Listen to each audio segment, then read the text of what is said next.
I'm Michael Montgomery from the Culinary School of the Rockies in Boulder, Colorado, and today we are discussing peaches. We are coming into that glorious time of the summer in Colorado when we're getting all these wonderful peaches from the western slope. So I want to show you a few things that you can do with your peaches at home. First and foremost, I want to talk about the different types of peaches that are available, basically how to identify the main categories, how to handle them, how to store them, how to determine if they're ripe, things like that. So let's jump right into that and discuss the two main types of peaches that we have, of course, are the colors. So we have white peaches and we have yellow peaches. The main difference between those two peaches, white peaches are going to be a little bit sweeter and a little less acidic than any of the yellow varieties. The yellow peaches, on the other hand, usually are a little more acidic, so they give you a bit more of a tang to balance out that sweetness. And then they also categorize peaches by the way that they cling to the stone. So these are all stone fruit, and we have cling peaches, or we have peaches that will actually release from the stone. So they're called Freestone peaches. Most of the peaches you're going to buy fresh are considered Freestone peaches. So it's really easy to cut them in half, pull off the flesh, and separate that stone or that pit. Cling peaches, however, if you see a can of peaches, usually it says cling peaches and syrup or something like that. Cling peaches are really difficult to remove from the stone, so they use those in all the processed peaches that you'll buy in your market, things like that. In Colorado, on the western slope in Palisade, we grow about 8 to 12 different varieties of peaches, white peaches, yellow peaches. And the reason they do that is they want to keep the ripe peaches coming throughout the entire season. So they have a bunch of different varieties. They get going and they can harvest peaches throughout the next 2 months or so, and always bringing us ripe peaches straight from the tree.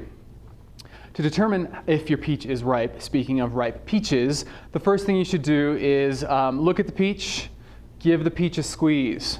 That determines, as probably many of you know, the ripeness of most fruit is how firm the fruit is. The more firm the peach, the less ripe the peach is. Another thing you can look at is the color of the peach.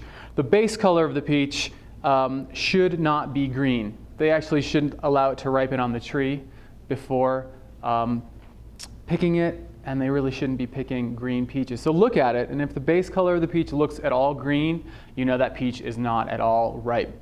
Also, you can look at what is called blush on a peach, and that simply is where the peach has been exposed to sunlight. So the darker red spots on the peaches, that's all called blush. I've heard people say the more blush the peach has, the more sweet it is. I think you should look more at the base color of the peach and make sure you're not seeing any green, certainly not up around the stem area of the peach. Smell the peach. If it smells like a peach, it's probably ripe. Those sugars are working on the inside, and you probably got a nice, ripe, juicy peach.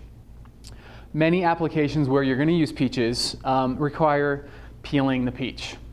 And that seems like an impossible task, I know.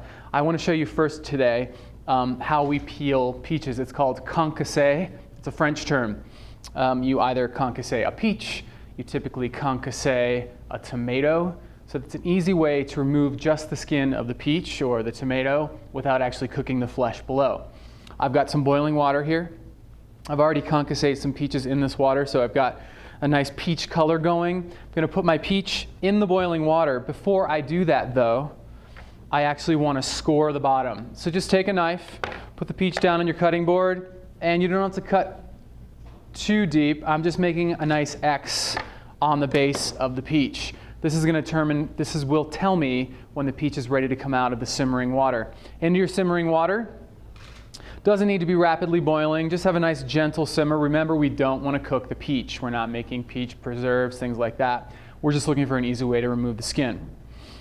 This is ice water waiting. Make sure you have ice water on the side waiting for that peach, so when it comes out of the hot water, you want to plunge it directly into the ice water to stop the cooking, or it's called shock.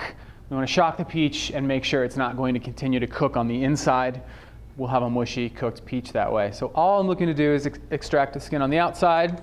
What I'll look for first, I'm going to pull it up with a slotted spoon. I want to make sure that the skin is starting to release itself. And I look in that area where I made the X. When the skin starts to wrinkle up a bit there, I know my peach is actually ready to come out of the water and go into my ice water. The reason I am removing the skins from these peaches is we're going to make a peach chutney. I don't want, and that's a cooked concoction, I don't want skins separating from the flesh and floating around in our chutney. So we're just going to remove the skins and go for the flesh below. Depending on the ripeness of your peach, this process in the hot water could take anywhere from a minute, if it's a very ripe peach, maybe to 5 minutes if it's a little more firm. This peach felt pretty firm, so I think it's going to take a few extra minutes in the hot water.